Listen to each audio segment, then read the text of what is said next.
Well, thanks for taking the time to join us here today. We really appreciate you taking interest in the employer support and the Guard Reserve program. A little bit about it, and then I'm going to have the privilege of introducing one of our long-term volunteers who have been given to the employer support the Guard Reserve program for several decades. But before we get to John, a little background for you. ESGR is a Department of Defense program that was established in 1972. And the reason it was established is America moved to a non-volunteer force, and greater reliance was being placed upon our Guard and Reserve forces. And as a consequence of that, the missions and the requirements grew. There also was a clear recognition that the Guard forces were a preeminent force for responding to crisis here at home, whether it's a domestic issues like a riot, or it could be a disaster like fires and floods and so forth. They would continue to lean hard on our Guard and Reserve members to help them with the mission.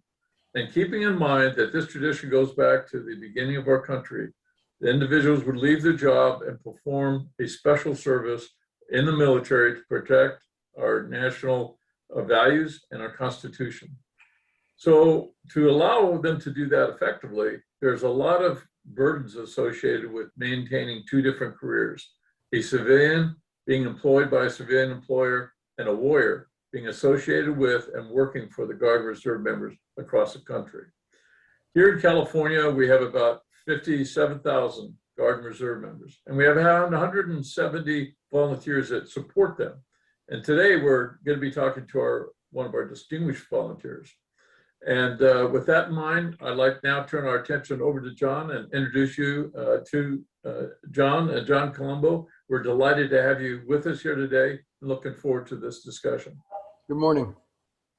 Now, John, to give our folks a little bit of a background on you, what brought you to decide to go into ESGR as a volunteer? Well, it was almost by default through the guidance of my commander. I had recently been transferred from Michigan out to Washington State in 1983.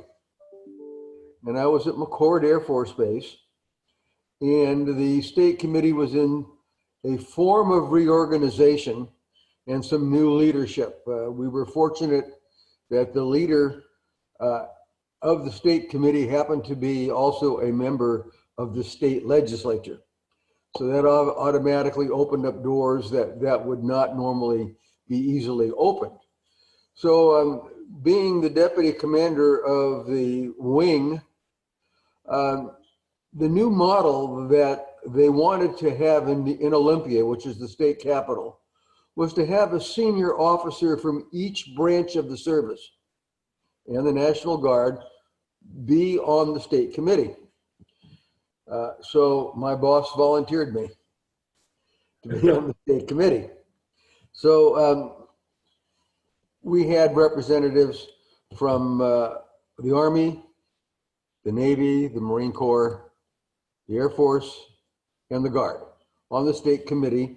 And the state committee at that time was really well supported by members of the community, because we had a lot of business people on the committee. And from there, things went well. We did our normal interface and recognition programs. We were able to actually have distant boss lists. The furthest one that we did was from McCord Field all the way out to Florida and back out to Fort Jackson. And the nice thing was I was able to help open some Air Force doors because they couldn't get there without getting on an airplane and going. So those things happened, and we were doing quite well. Unlike most states, because of the connection with the legislature, we had a line item in the budget in the state for ESGR. Well, so, that's fascinating, John. For our listeners, I'm going to clarify a couple things. One, John is a retired colonel from the United States Air Force. That's how he became acquainted with ESGR as a program. John also has continued his liaison with the Air Force community, which has added a great deal of context to his support the Air Force Reserve members on, in fact, all branches in the area that he lives. And when John referred to a boss lift, this is a special program in Employer Support Guard and Reserve in which the services actually provide equipment so we can bring the employers down and be exposed to what their reservists do on their weekends or annual training and should they be deployed. So it gives them a window and an understanding they wouldn't otherwise get. So obviously, John, those were really important elements. How long have you been serving in ESGR? Well, since 1993. 1993.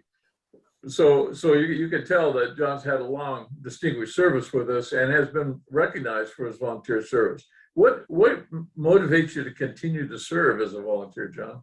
Because the program brings the interface between the guardsmen and the reservists with their employers, and hopefully has a balanced family life. It gets difficult at times. The support from the community is like maybe a stock market.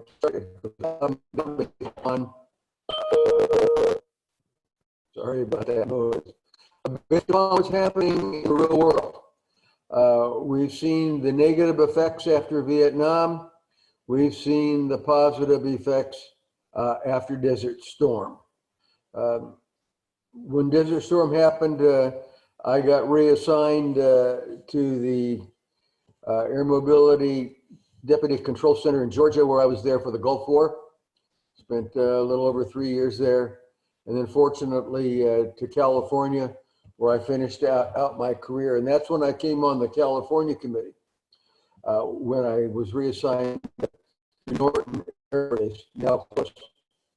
But we make circles because a senior member of our committee, if I can remind you, Joe Biscacci, and I were on the Washington committee together in the late 80s.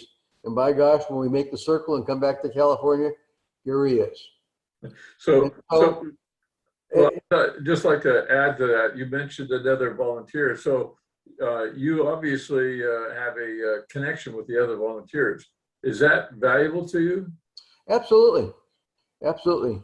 Interface, the opportunities for us to have our now in-person gatherings for training and reinforcement and motivation. And we're very fortunate to be able to do this at least annually on the state level. Tell me, John, what types of things do you actually do? For someone that's never been exposed, what kind of activities you get involved in?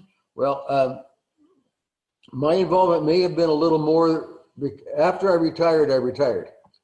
And I had time to devote to do things for ESGR. And before we had full-time support staff, I did a lot of the functions that are now done by our representative at the Joint Forces Training Base in Los Al and up in Cal Guard, where we processed awards, we processed reimbursement payments for mileage and things of that nature. But the ability to get out there now that I don't have to be as involved with overseeing our fiscal side is being able to get out there and actually grip and grin with the employers when you bring them an award. And hopefully, in a lot of cases, we're able to do that where the guardsman or reservist is able to be there. And in those cases where they're not able to be there, they're usually over there, wherever that deployment has them. And so it's the ability to get out there. And it's not just to get the cup of coffee with the employers, but to actually talk to them about what's going on. And we find that those that do have guardsmen and reservists recognize the value that they bring as a guardsman and reservist into their civilian employment. How did you learn how to do these various activities? Was this taught to you? Did you attend schools? How did you become proficient at interpreting the law to employers and working with them to better understand the circumstances of our Guard and Reserve? Well, maybe back 15 or 20 years ago, I was also doing duty as an ombudsman. And the training that was provided and the updates on USERRA helps one stay abreast of what's going on. And so when you're out there giving a presentation, it's not usually just talking about the recipient and the nominator. It's actually talking a little bit about the USERRA law. And in today's world, we bring our little handout cards to give to employers, even though the people that receive them may not necessarily at that time have an employee who's a guardsman or reservist, but they could. And it makes awareness go around the community where we do have guardsmen and reservists.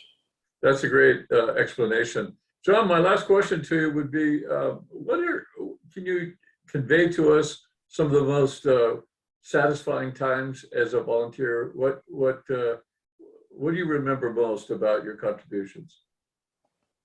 Well, the government review process, as it deals with the financial accountability of our state committee.